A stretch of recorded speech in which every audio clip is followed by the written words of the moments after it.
नमस्कार दोस्तों। अगर आप यूपीएससी प्रीलिम्स 2024 की तैयारी कर रहे हैं तो ये बात आपको निश्चित रूप से पता चल गई होगी कि जो एग्ज़ाम यूपीएससी प्री का 26 मई को होने वाला था अब 16 जून को होगा। इसमें तो कोई दिक्कत नहीं है, लेकिन एक बात ऐसी है जिसे अगर आपने नहीं समझा तो दिक्कत हो सकती है। किस तरह की दिक्कत हो सकती है, ध्यान से समझिए। बहुत सारे लोग ऐसे हैं इस समय जो यूपीएससी प्रीलिम्स की तैयारी कर रहे हैं।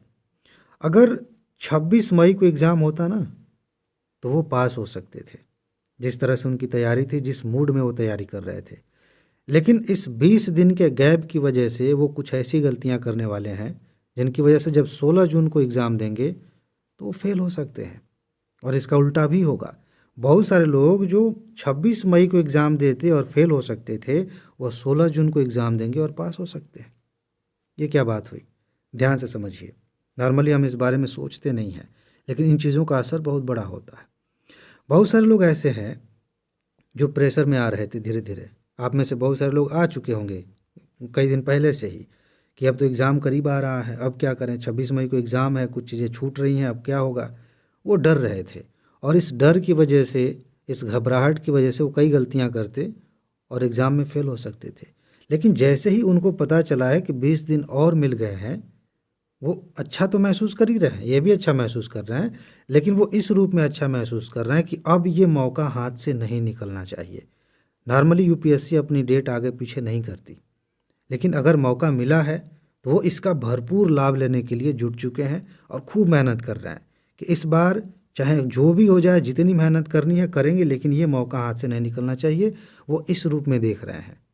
कुछ लोग ऐसे हैं जिनकी तैयारी अच्छी थी, खूब मेहनत कर रहे थे, पूरी कॉन्फिडेंस के साथ तैयारी कर रहे थे, लेकिन दिक्कत ये हो रही है उनके साथ कि वो सोच रहे हैं कि चलो तैयारी तो अच्छी थी ही, अब एक्स्ट्रा 20 दिन एक्स्ट्रा मिल गए, अब मज़ा ही आ गया, तो थोड़ा आराम से चलते हैं, थोड़ा अब जो भी है आराम से चलने का मतलब आप सोच लीजिए, जो भी वो छुट्टी लेना चाहते हैं या जो करना चाहते हैं अपने हिसाब से आप समझ सकते हैं। लेकिन वो क्या करेंगे, इस समय रिलैक्स हो जाएंगे। पढ़ाई भी करेंगे तो बस ठीक है, जैसे तैसे चल रहा है चल ही रहा है, क्योंकि एक तो पहले से उनको इस बात का घमंड है, ओवर कॉन्फिडेंस है कि मेरी तैयारी बहुत अच्छी है, ऊपर से टाइम मिल गया, तो वो अपने आप को ये कहेंगे ठीक है तैयारी तो है ही, कर लेते हैं आराम से।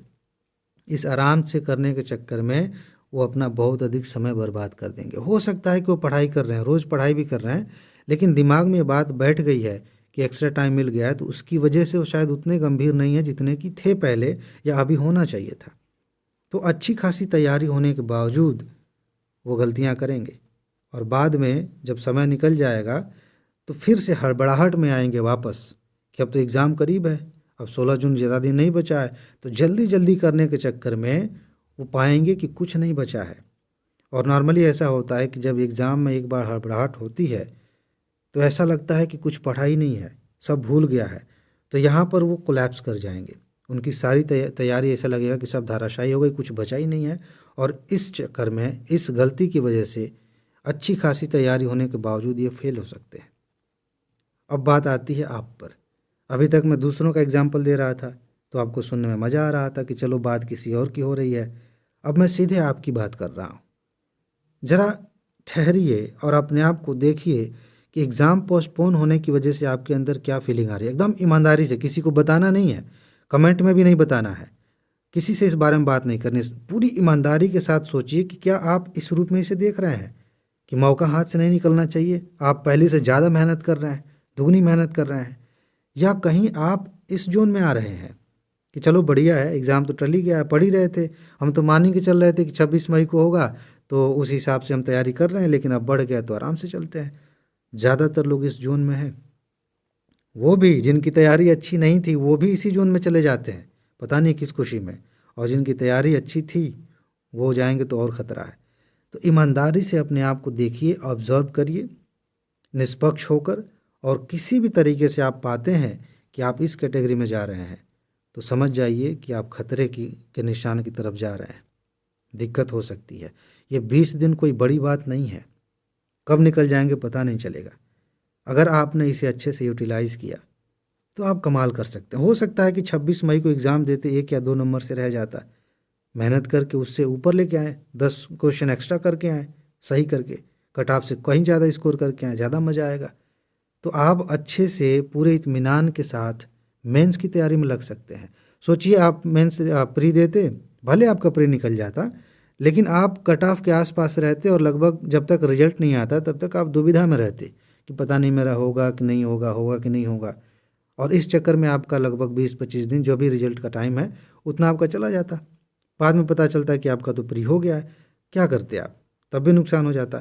लेकिन अगर आपने कुछ ऐसा स्कोर किया इन 20 दिनों का इस्तेमाल करके, इधर तो मत जाइए, 20 दिनों का इस्तेमाल करके आपने कुछ ऐसा स्कोर किया कि आपको साफ साफ दिख रहा है कि कट ऑफ से कहीं ज़्यादा स्कोर है, सिर्फ मेंस की तैयारी करनी है, आप नॉर्मली अच्छा रैंक लेके आएंगे, क्योंकि आपने इन 20 दिनों का बहुत अच्छे से इस्तेमाल किया। मेंस में भी इसका फ़ायदा आएगा। ठीक है, तो आप सोच लीजिए आप किस कैटेगरी में हैं, देख लीजिए क्या करना है। हाँ, मैं अपनी तरफ से आपकी क्या सहायता कर सकता हूँ कि मैराथन सीरीज़ चल रही है, करंट अफेयर की भी, स्टैटिक की भी, टॉप 300 की। मैं लगातार 2 सालों से आपको सबूत दिखा रहा हूँ कि देखिए कट ऑफ से ज़्यादा क्वेश्चंस यही से आ रहे हैं।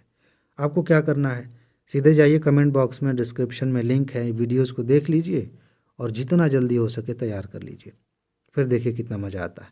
ठीक है जी, तो फिलहाल इसमें इतना ही बताना था।